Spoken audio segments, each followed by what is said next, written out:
Hello, मैं हूं अनुराग किशन। आज हम बात करेंगे भारत में रेलवे का विकास सार्वजनिक जोखिम पर निजी उद्यम का एक रोचक उदाहरण पेश करता है।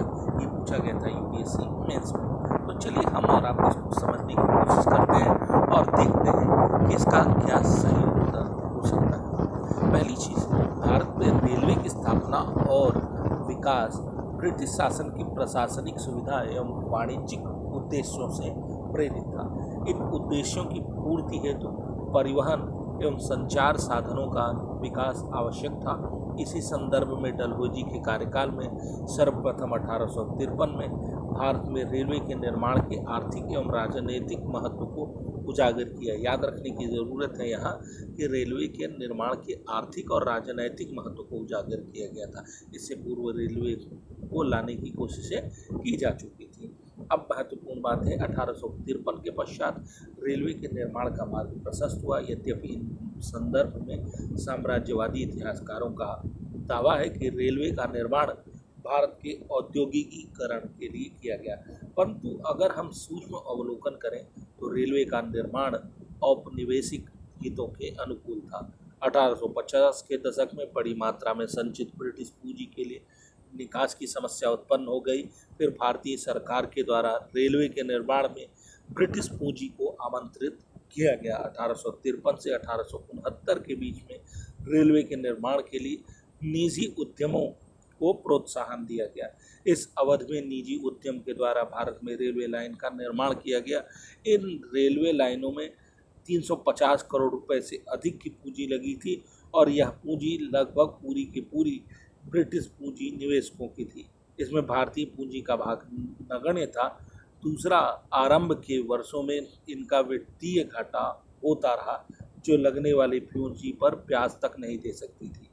निजी कंपनियों ने जो रेलवे लाइन बिछाई थी उनका घाटा भारत सरकार ने पूरा किया, क्योंकि वह लगाई गई पूंजी पर एक निश्चित लाभ देने की जमानत दे चुकी थी। 1850 के दशक में ब्रिटेन में ब्याज की दर लगभग 3% थी। उसे देखते हुए लाभ की यह 5% की दर आकर्षक थी। इसी क्रम में 1854 में रेलवे के निर्माण के लिए दो कंपनियों की स्थापना की गई। ये क्रमशः ईस्ट इंडियन रेलवे तथा ग्रेट इंडियन पेनिनसुलर रेलवे थे। फिर इसी तरह आगे 1869 के पश्चात रेलवे के निर्माण का भार भारत सरकार के कंधों पर आ गया।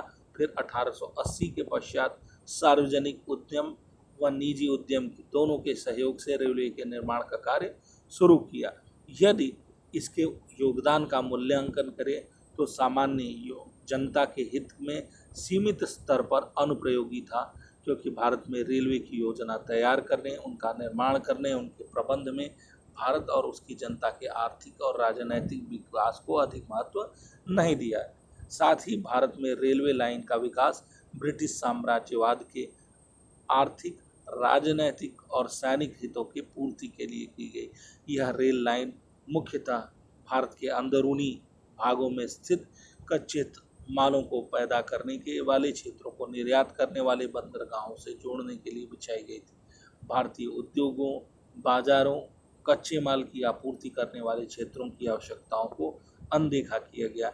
इसके अतिरिक्त रेल भाड़े इस प्रकार तय किए गए थे कि आयात निर्यात को बढ़ावा मिले। वस्तुओं के अंदरूनी आवागमन को हतोत्साहित किया गया। रेलवे ने भारत में औद्योगिकरण को प्रोत्साहित नहीं किया, क्योंकि इसके कल पुर्जे ब्रिटेन से आयातित थे। फिर यही वो दौर था कि रेलवे के निर्माण के एवज में गृह व्यय के रूप में भारतीय संपत्ति का निर्बाध पलायन का दौर आया। भारत में रेलवे का निर्माण सार्वजनिक यातायात के रूप में कम, कच्चे माल के विकास के दृष्टि से अधिक रोचक था। ये थी एक रोमांचकारी स्टोरी। अगर वीडियो पसंद हो आया हो और इन्फॉर्मेटिव लगे तो चैनल को सब्सक्राइब करना मत भूलिए।